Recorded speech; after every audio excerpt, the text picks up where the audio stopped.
Bulletin में का बाकायदा आगाज करें और सबसे आपको बताएं कि मुल्क के बेशतर इलाके जलजिले के झटकों से लरज़ उठे। पंजाब और पख्तूनख्वा के मुख्तलिफ इलाकों में जलजिले के शदीद झटके महसूस किए गए। इस्लामाबाद, पेशावर, मालाकंड, एबटाबाद और गिरदोनवा में भी जलजिले के झटके महसूस किए गए।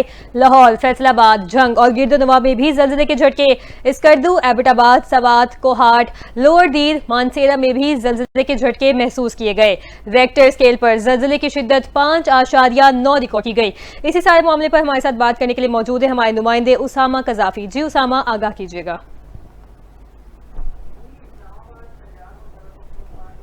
शहरों में एक मरतबा फिर ज़लज़ले के शदीद झटके महसूस किए गए हैं और इस ज़लज़ले की शिद्दत 5.9 बतलाई जा रही है, जबकि इस ज़लज़ले का मरकज़ रावलपिंडी से 60 किलोमीटर शुमाली जानिब की जो पहाड़ियाँ थी वो बताया जा रहा है।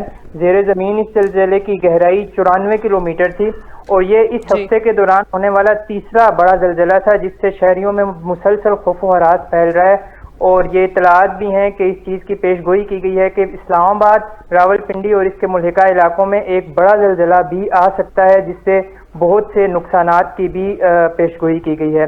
शहरियों में इस हवाले से शदीद अब खौफ व हरास पाया जाता है और जब भी हम देखते हैं कि ज़लज़ले के झटके होते हैं तो शहरी बाहर निकल आते हैं, इमारतों से बाहर आ जाते हैं, सड़कों पर जमा हो जाते हैं और कलमा तैयबा का विर्द करते हैं।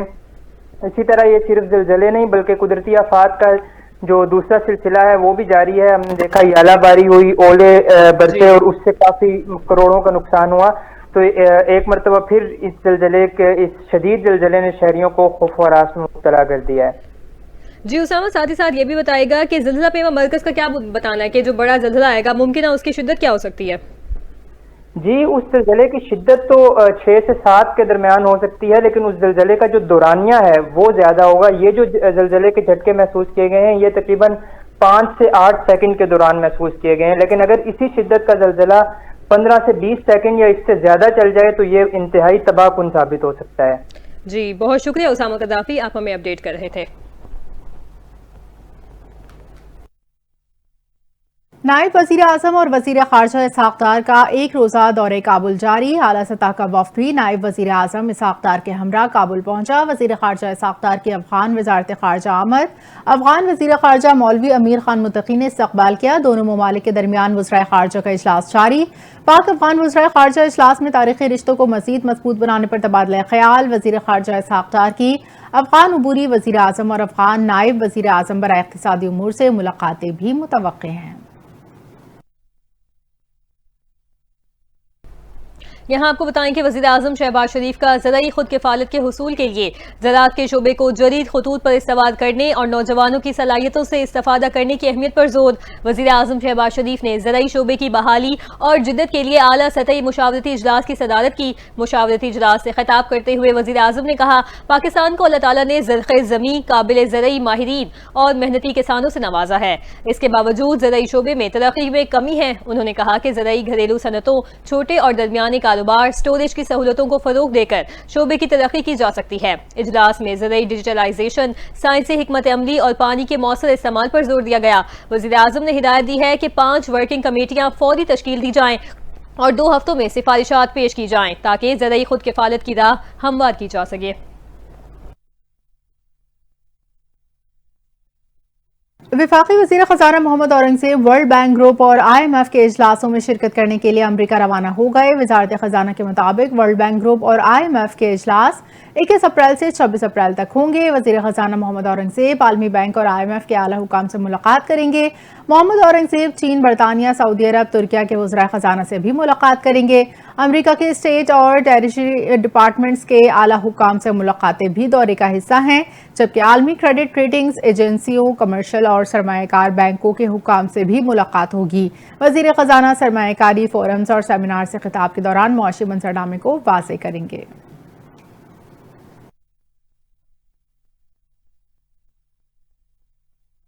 वफाकी वज़ीर दाखिला मोहसिन नकवी ने कहा कि पाकिस्तान हमेशा अक़वाम मुत्तहिदा के अमन मिशन का भरपूर हामी रहा है और आलमी अमन के लिए अपना किरदार जारी रखेगा। वफाकी वज़ीर दाखिला मोहसिन नकवी से अक़वाम मुत्तहिदा के अंडर सेक्रेटरी जनरल बराए अमन मिशन जनरल जीन पेरालाकुरा की मुलाकात हुई। मोहसिन नकवी ने इस बात पर जोर दिया कि पाकिस्तानी फौज और पुलिस ने अमन मिशन में कामयाब किरदार अदा किया है।